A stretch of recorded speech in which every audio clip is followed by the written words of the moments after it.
22 juillet 1899. La croix rend l'âme transparente. Comment éviter le précipice? Ce matin, mon adorable Jésus s'est montré, portant à son cou une croix en or, toute brillante, qu'il regardait avec grande satisfaction.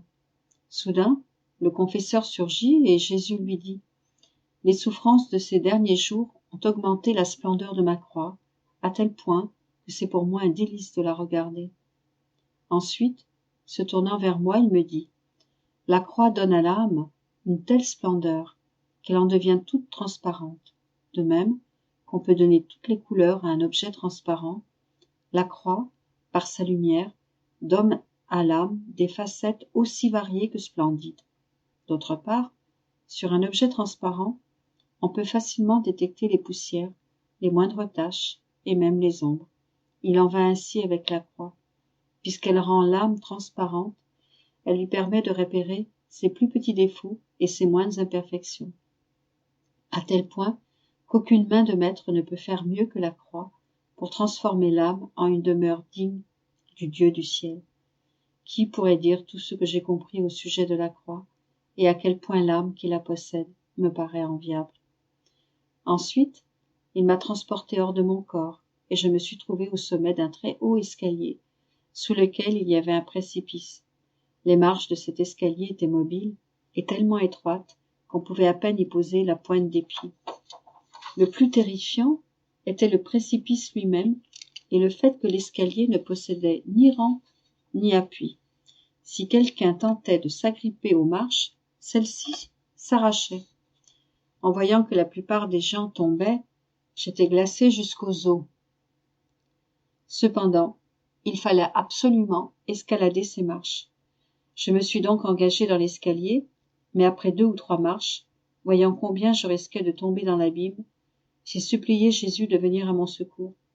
Sans que je sache trop comment, il s'est trouvé près de moi et m'a dit : « Ma fille, ce que tu viens de voir, c'est le chemin que tout homme doit parcourir sur cette terre. Les marches mobiles sur lesquelles on ne peut même pas s'appuyer sont les choses de la terre. Si un homme tente de s'appuyer sur ces choses, au lieu de l'aider, elles le poussent à tomber en enfer. Le moyen le plus sûr consiste à grimper et à voler presque, sans toucher le sol, sans regarder les autres et en gardant les yeux fixés sur moi, afin de recevoir aide et force. Ainsi, on peut facilement éviter le précipice. »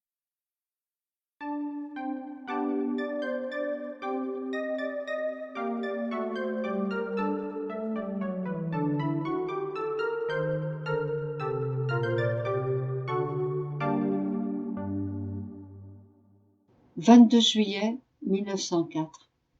La stabilité révèle que la vie divine progresse dans l'âme. Je poursuivais dans mon état habituel.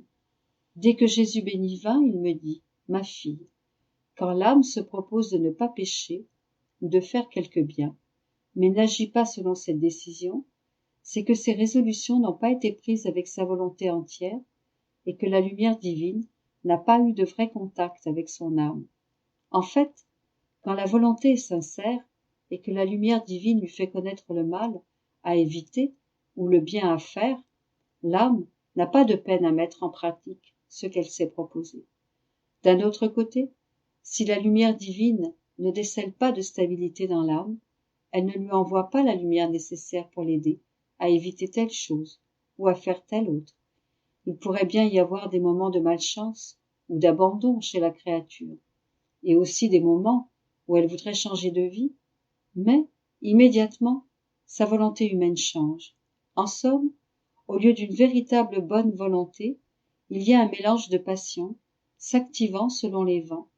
La stabilité révèle le progrès de la vie divine dans l'âme, car puisque Dieu est immuable, celui qui possède Dieu partage son immuabilité dans le bien.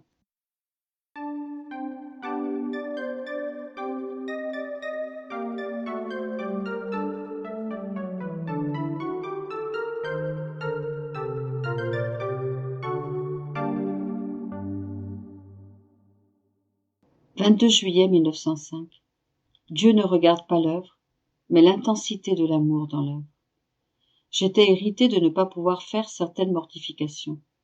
Il me semblait que le Seigneur ne permettait pas que je puisse les faire, parce qu'il m'avait en horreur. Jésus béni vint et me dit, « Ma fille, celui qui m'aime vraiment n'est jamais irrité par quoi que ce soit, et il cherche à tout transformer en amour. Pour quel motif voulais-tu te mortifier? Certainement par amour pour moi. Eh bien moi je te dis, mortifie-toi par amour pour moi, ou sois soulagé par amour pour moi. L'un et l'autre ont le même poids à mes yeux. La valeur d'une action, fût-elle indifférente, augmente selon le degré d'amour qui l'accompagne, car je ne regarde pas l'action, mais l'intensité de l'amour qui l'accompagne. Par conséquent, je ne veux pas d'irritation en toi, mais toujours la paix. Dans le trouble, c'est l'amour-propre qui veut se manifester, pour régner, ou c'est l'ennemi qui veut nuire.